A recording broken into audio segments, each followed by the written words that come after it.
ఇక్కడ చిన్న గమనిక, మా అన్నగారు మేము గతంలో 30 ఏళ్ల కింద వేదిక కింద ఉండి నిలబడి మా ప్రోగ్రాంలకు దళిత వర్గాల మహనీయుల జయంతి కార్యక్రమాలకు నగరం నడి బొడ్డున నిర్వహిస్తుంటే ఒక్క ఎమ్మెల్యే, మాదిగ ఎమ్మెల్యే కానీ మాల ఎమ్మెల్యే కానీ ఒక మంత్రి కూడా రాకపోయా దేవుడా అని చెప్పి మేము గతంలో ఎన్నోసార్లు మేము బాధపడే వాళ్ళం.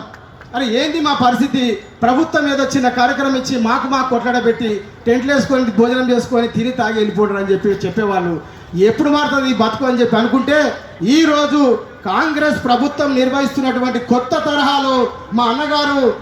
ఏప్రిల్ మాసంలో మహనీయుల పుట్టిన దినం కాబట్టి మా అడ్డుల్ లక్ష్మణ కూడా ఏప్రిల్ 1వ తారీఖే పుట్టినని చెప్పి కూడా ఈ సభ వేదిక అందరి మీద గుర్తు చేసుకుంటూ, మరి అన్నగారు ఏ కార్యక్రమం చేసినా కూడా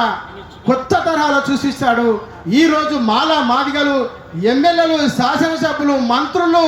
ఎప్పుడు చూడేటటువంటి ఒక బ్రహ్మాండమైన పండుగను ఈరోజు వేదిక మీద మనం చూస్తున్నామంటే కేవలము అది దక్కిన ఘనత మా అన్న అడ్డూరు లక్ష్మణ మంత్రి గారికి దక్కిందని చెప్పి కూడా సభముఖం తెలియజేసుకుంటూ, ఈరోజు వేదిక మీద నిజంగా ఒక చరిత్ర, ఏప్రిల్ మాసంలో ఏదైతే చరిత్ర ఉందో ఆ చరిత్ర ఈరోజు 5వ తారీఖు బాబు జగజ్జీవన్ రావు 119వ సందర్భంగా మందకృష్ణ మాదిగన్న గారు, మా మోత్పల్లి నరసింహన్న గారు, అదేవిధంగా మాలమాడు నాయకులు అందరూ కూడా, ఉద్యమ నాయకులు అందరూ కూడా వేదిక మీద ఒకతాటి మీద తీసుకొచ్చిన ఘనత మా అన్నగారికే దక్కిందని తెలియజేస్తూ, రేపు రాబోయే కాలంలో కూడా ఏ కార్యక్రమం తీసుకున్నా ఈ రాష్ట్రంలో సంచలనమైన నిర్ణయాలు తీసుకుంటే మీ అందరము దళిత వర్గాల బిడ్డలందరం కూడా నీ వెనుకనే వెళ్ళినటువంటి పనిచేస్తామని చెప్పి కోరుకుంటూ, ఈ స్పీచ్ కూడా మేము ఇప్పుడు వచ్చింది కాదు, 35 ఏళ్ళ నుంచి మా అన్నగారు, మా మందకృష్ణ అన్నగారు నేర్పించారని